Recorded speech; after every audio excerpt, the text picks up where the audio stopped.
Now let's open up the file locking.ai inside of your source files, and you can see I've refined our last scene a little bit. I know that I didn't put a whole lot of effort in while recording the video, but I said let's polish this up a little bit. But you'll also notice I'm not doing anything that we don't know how to do already in here. Let me break it down for a second just so we can go over it. Here we have a ball. This is simply a circle, right, with a darker color in the sand. This is just several layers layered on top of each other for the two water and two sand layers. Little birds are simple little brush strokes, and the clouds, as you can see, are circles. Mr. Sun is just a series of circles and some straighter lines.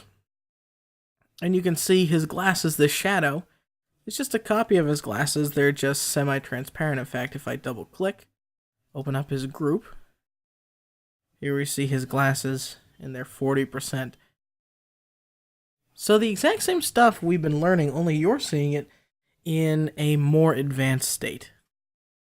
Now we want to finish up our scene by adding a big ray coming down from Mr. Sun and shining on all these beach balls and kind of turning them yellow, giving them his golden sun hue.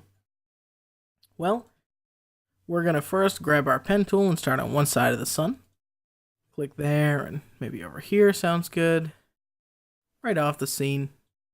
We're going to go over here.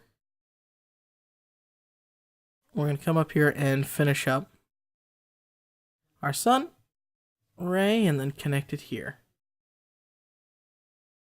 Now we want to turn this whole sun ray yellow. And we're going to turn off the stroke. And then we're going to go over to its appearance, or its opacity, and turn that down. So it's still warming things up, just not too much. Now we have to bring this sun and this cloud on top of the ray, right? Because it's coming off the sun. So let's do that for a second. Oh, wait. We can't select the cloud anymore. We can't select the birds anymore. Well, that's because they're behind the giant ray that we drew. How do we get these things behind the ray to be selected? Well, that's where something called locking comes into place. So we're going to go up to Object, and we're going to go to Lock. We're going to lock the selection, and you can see Command 2 will do this too. So I'm going to select that from our menu. And now you can see I can grab our cloud and our sun holding down Shift.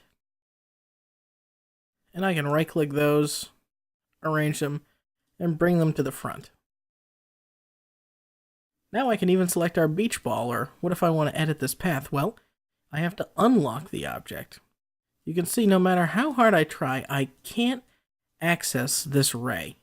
I can't direct select it either. So I have to go to Object and Unlock All.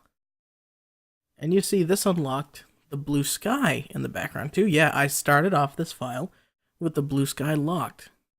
So the problem with unlocking and locking is when you unlock, you always unlock everything. If you locked a bunch of things, they're all going to unlock. If you only want to unlock one thing, well, sorry, you're going to have to try some other way. Along with locking, you can also hide things. So if I want to hit Command 3, that hides an object. If I want to bring it back, I do Command Option 3, and that will bring it back in the exact same layer that it was on, so above the beach balls, under the sun. Just like locking is Command 2, and unlocking is Command Option 2. So adding in that Option key into your keyboard shortcut does the reverse of whatever the original process was. That means if you want to lock something and not be able to select it, you're happy with where it is, or you just want to get to something under it and it's semi-transparent, Command 2 to lock. If you want to hide it, or you don't want to deal with it anymore, say you had another version of the sun and you think you might use it later, but you don't really want to see it, you can use Command 3 and hide it. And remember, unlock Command Option 2, unhide Command Option 3.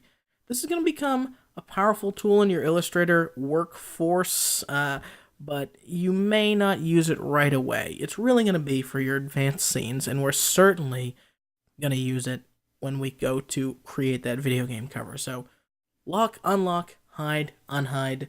That's this lesson. Coming up next, we're just going to be learning how to save our Illustrator files and some of the options there.